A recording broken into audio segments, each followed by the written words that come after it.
So hello students, welcome to your own channel जिसका नाम है इन फिजिक्स। और आज हम इस चैनल पे एक नई जर्नी स्टार्ट करने जा रहे हैं जिसका नाम है कंप्यूटर साइंस। और जैसा कि आप भी जानते हैं, मैं भी जानता हूं कि आज के टाइम पे कंप्यूटर साइंस खुद में ही एक बहुत ही वास्ट फील्ड है। तो एज वी नो दैट कि अब जो हमारा स्कूल का सिलेबस है उसमें भी कई पिछले सालों से इस सब्जेक्ट को बहुत इंपॉर्टेंस दी जा रही है। तो हम जैसे कि हम आपके टीचर्स और हम साथ में हैं, तो हम लोगों ने एक नई सीरीज स्टार्ट करी है जिसका नाम है कंप्यूटर साइंस। स्पेशली फॉर ये सीरीज जो है वो क्लास 12th और 11th के लिए करी गई है। हम इसके अंदर आज एक नई जर्नी पाइथन प्रोग्रामिंग लैंग्वेज को स्टार्ट करने जा रहे हैं। सो आप आगे तक इस प्लेलिस्ट के साथ बने रहिएगा क्योंकि इस टॉपिक के अंदर जीरो से लेके एडवांस तक सब चीज़ें बिल्कुल सीक्वेंशियल वे के अंदर कवर करी जाएगी। तो बिना किसी देरी के स्टार्ट करते हैं। I am your new teacher, my name is Nakul and here we start the new syllabus of computer science which known as Python. So जैसे कि आप लोग जानते हैं कि पाइथन एक बहुत बड़ी लैंग्वेज है, उसको हर जगह एवरीवेयर अगर आप किसी टेक कंपनी में जाते हो या किसी ब्रीचिंग कंपनी में जाते हो तो वहां इसका बहुत ही ज्यादा यूज है। तो बेसिकली थोड़ा जान लेते हैं कि पाइथन है क्या, बेसिकली मोटिव क्या है इसका, वो जान लेते हैं। तो it is widely used general purpose high level programming language. So basically Python क्या है? पाइथन एक बहुत ही widely used general purpose language है, यानी कि इसे वर्ल्ड वाइड यूज करा जाता है। भाई आप अपने घर में कर रहे हो तो कोई अमेरिका में बैठ के बंदा भी कर रहा होगा, कोई ऑफिस में कर रहे हो तो कोई स्कूल में कर रहा होगा। Basically it is a very widely used, widely spread language है ये बहुत ज्यादा। उसके बाद एक बहुत ही इंपॉर्टेंट लाइन यहां लिखी है जिसका नाम है हाई लेवल प्रोग्रामिंग लैंग्वेज। अब ये हाई लेवल का मतलब क्या है? बेसिकली हाई लेवल का मतलब होता है एक ऐसी लैंग्वेज, एक ऐसी डोमेन जिसको आप अपने बिजनेस पर्पस, अपने टेक पर्पस या अपने पर्सनल पर्पस, मल्टीपल पर्पस के लिए आप इसको यूज कर सकते हो। इसलिए हम इसको बोलते हैं एक हाई लेवल प्रोग्रामिंग लैंग्वेज। आ रही है बात समझ? देन सबसे बड़ी बात है कि भाई इस प्रोग्रामिंग लैंग्वेज को सबसे पहले डेवलप किसने करा? किसने पाइथन नाम की बला हमारे गले में डाली है? तो उस बंदे का नाम, उस डेवलपर का नाम था ग्विडो वैन रॉसम। और कब हुई थी? 1991 में हुई थी। और बेसिकली जो इसका फंडामेंटल लिया गया था वो फंडामेंटल लिया गया था आपकी सी और C++ लैंग्वेज से, क्योंकि हमारे पास जो सबसे जनरल, जो सबसे ज़्यादा ओल्ड स्कूल प्रोग्रामिंग लैंग्वेज थी वो हमारी C थी, देन C++ थी। तो कुछ ना कुछ उससे रिलेट करोगे अगर आपने कभी पढ़ी है या कभी नहीं पढ़ी है और सीधा पाइथन पढ़ रहे हो तो ये आपके लिए और अच्छी बात है, क्योंकि इससे ज़्यादा ईजी, इससे ज्यादा वाइडली स्प्रेड लैंग्वेज आज की डेट में पूरे वर्ल्ड में कहीं पर भी नहीं है। तो आगे चलते हैं अगले टॉपिक पर। टॉपिक तो खैर क्या ही, बट एक छोटा सा आपसे टीचर कभी पूछ सकता है कि हमको पाइथन की नीड क्यों पड़ी? हमारे पास तो C थी, C++ थी, जावास्क्रिप्ट थी, इतनी सारी लैंग्वेज थी। So why we need Python? क्यों पड़ी हमको वो जरूरत? तो भैया पाइथन की जरूरत हमको इसलिए पड़ी क्योंकि Python supports multiple programming paradigms and boasts an extensive standard library that simplifies coding task। यानी कि भाई पाइथन के पास खुद की बनाई हुई इनबिल्ट खुद की एक बहुत बड़ी लाइब्रेरी है। हमको डिफाइन करने की जरूरत नहीं है। अगर आप लोगों ने कभी C+ या C पढ़ी हो तो आपको पता होगा कि मैं डिफाइन वर्ड से क्या कहना चाह रहा हूं। तो इसके अंदर आपको किसी भी चीज को डिफाइन करने की जरूरत नहीं है भाई, इसका ऑलरेडी बहुत बड़ा एक लाइब्रेरी है, खुद की इसके पास बहुत सारी किताबें, मॉड्यूल्स पड़े हैं अपने ऑलरेडी बिल्ट इन के अंदर। आ रही है बात समझ? और पाइथन सपोर्ट करता है मल्टीपल प्रोग्रामिंग पर्पसेस या पैराडिग्म्स।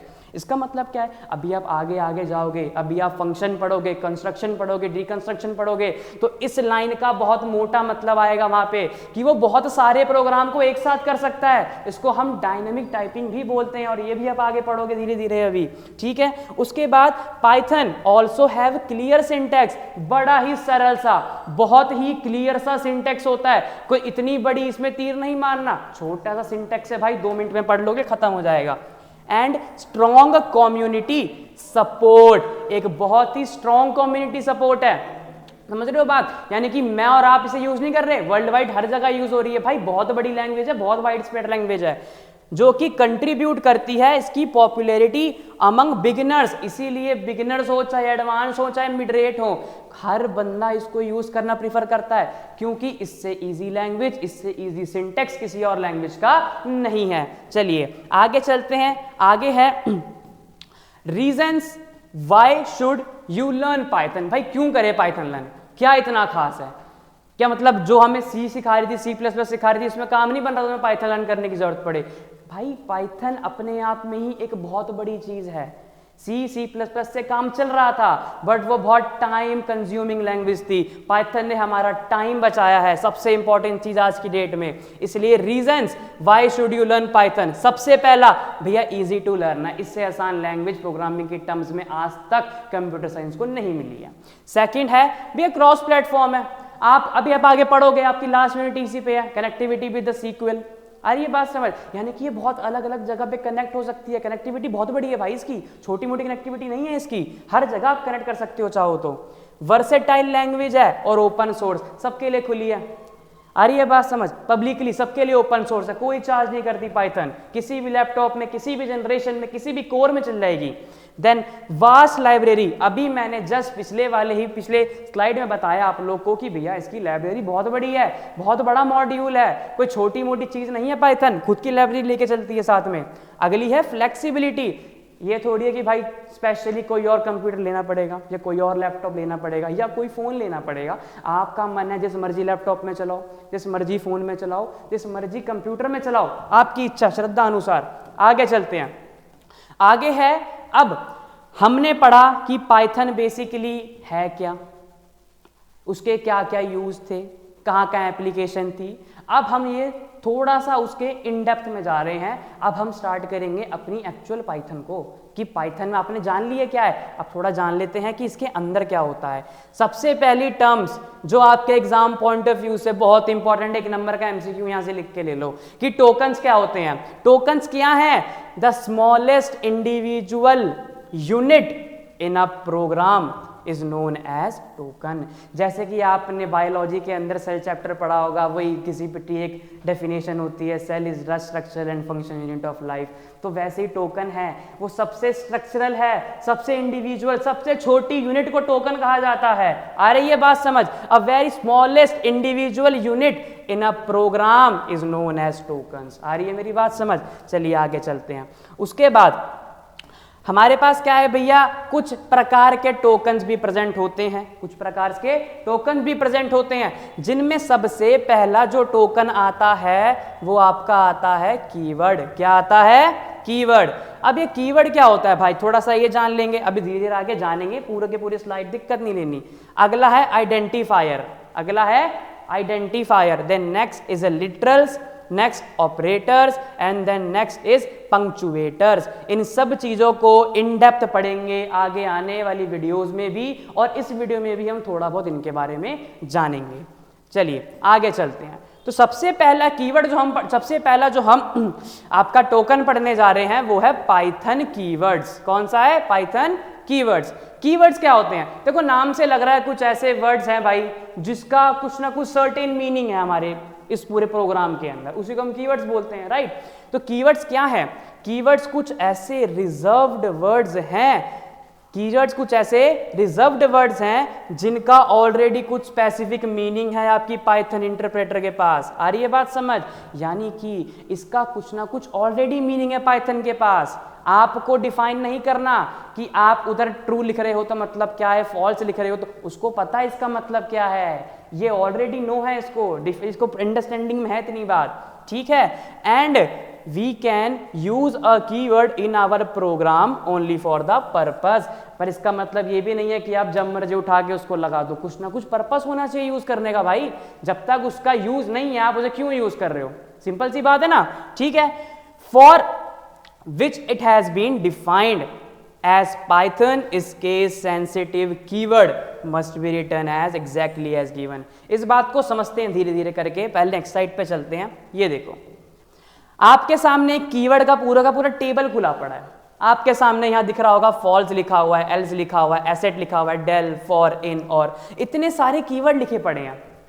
अब ये जिस वेशभाषा में यहाँ लिखे पड़े हैं, अगर F इधर कैपिटल है तो F आप प्रोग्राम में भी कैपिटल यूज करोगे। स्मॉल f अगर यूज कर दी तो भाई पाइथन को नहीं पता तुम कौन से फॉल्स की बात कर रहे हो, क्योंकि पाइथन क्या है, पाइथन तो एक केस सेंसिटिव लैंग्वेज है। अब इसका मतलब क्या है, केस सेंसिटिव लैंग्वेज का मतलब होता है एक ऐसी लैंग्वेज है जिसको आपको डिफाइन, इसमें कैपिटल लेटर का और स्मॉल लेटर का मतलब अलग होता है। मतलब अगर आप ए यूज कर रहे हो तो ये आपके लिए पाइथन के लिए एक अलग टर्म है, और स्मॉल ए यूज कर रहे हो तो ये एक अलग टर्म है। दोनों सेम टर्म आपके लिए है, पाइथन के लिए नहीं है भैया। आ रही है बात समझ? इसलिए इसको हम बोलते हैं केस सेंसिटिव। इसके लिए अपर केस लोअर केस दोनों अलग हैं, अपर केस और लोअर केस दोनों अलग है। इसलिए यहां जो आप कीवर्ड देख रहे हो, चाहे वो फॉल्स हो, चाहे वो एल्स हो, चाहे वो एसेट हो, डेल हो, फॉर हो, इन हो या और हो,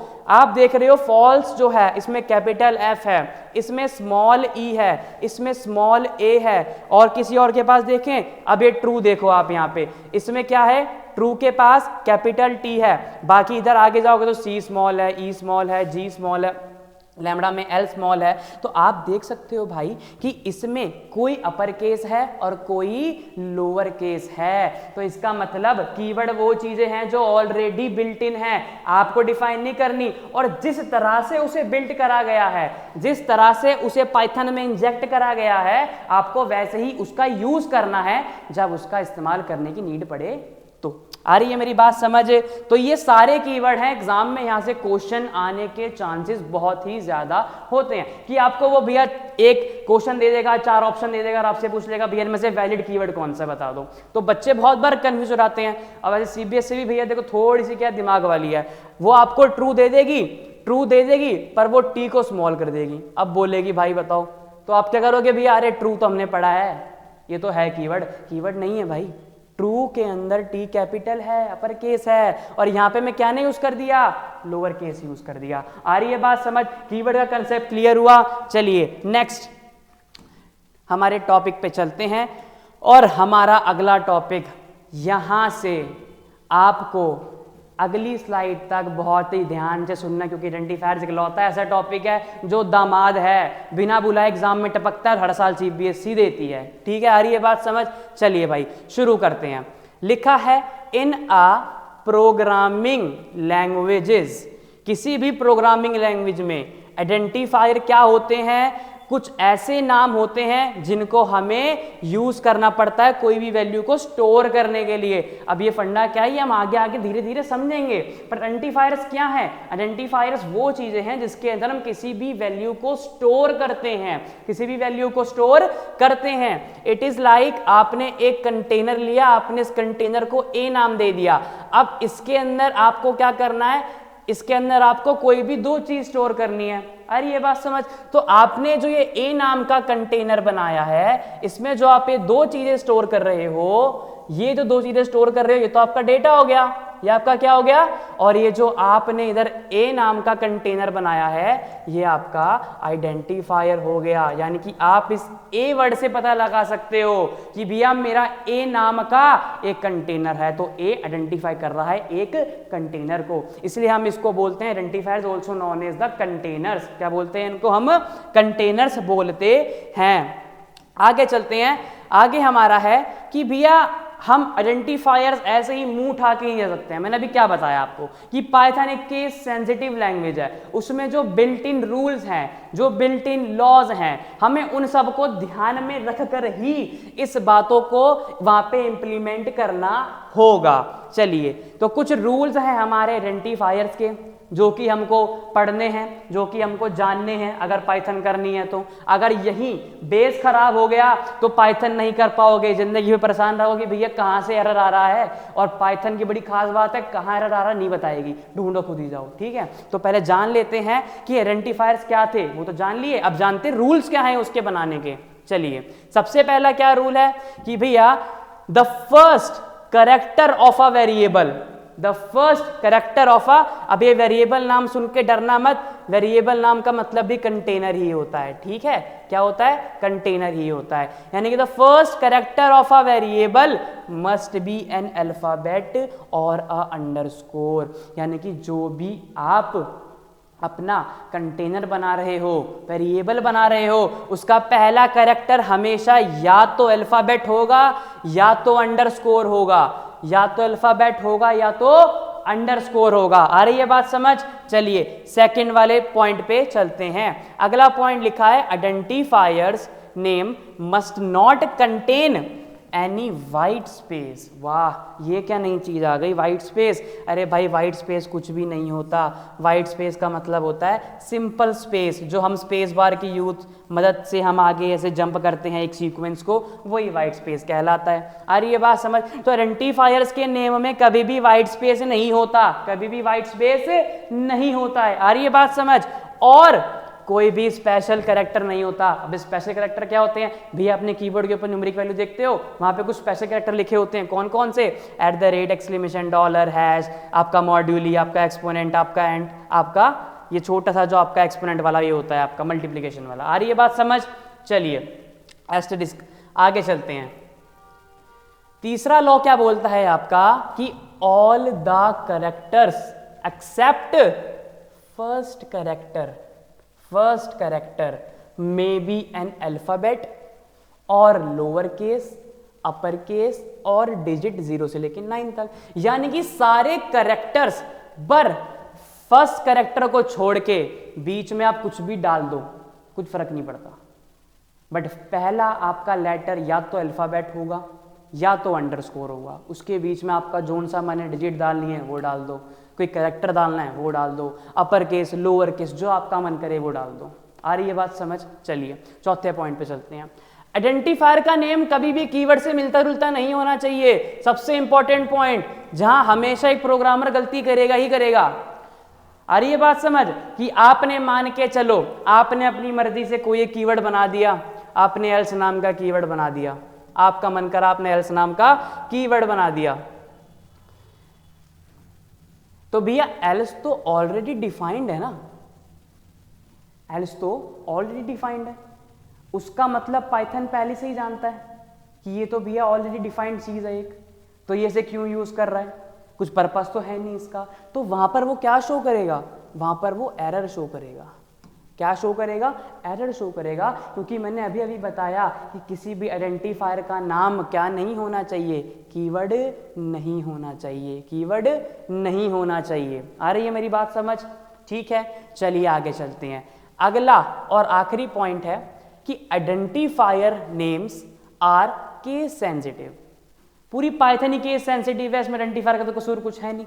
तो भैया आइडेंटिफायर के जो नेम होते हैं वो भी केस सेंसिटिव है। जैसे कि यहां पे मैंने लिखा हुआ है माई नेम और यहां पे मैंने लिखा हुआ है माई नेम, बट इन दोनों का मतलब पाइथन में अलग अलग है।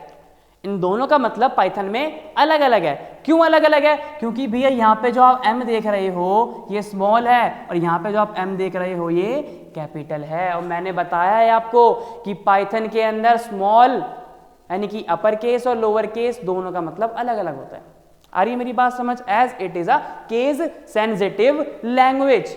चलिए कुछ अगर इतनी बातें आ गई हैं समझ, थोड़े बहुत एग्जाम्पल्स हैं भाई, थोड़े बहुत, ताकि आपको थोड़ा सा और दिमाग में वो सुइयों की तरह चुभे कि आइडेंटिफायर क्या होते हैं, कि बहुत इंपॉर्टेंट टॉपिक है भाई। यहां पे लिखा हुआ है नेम।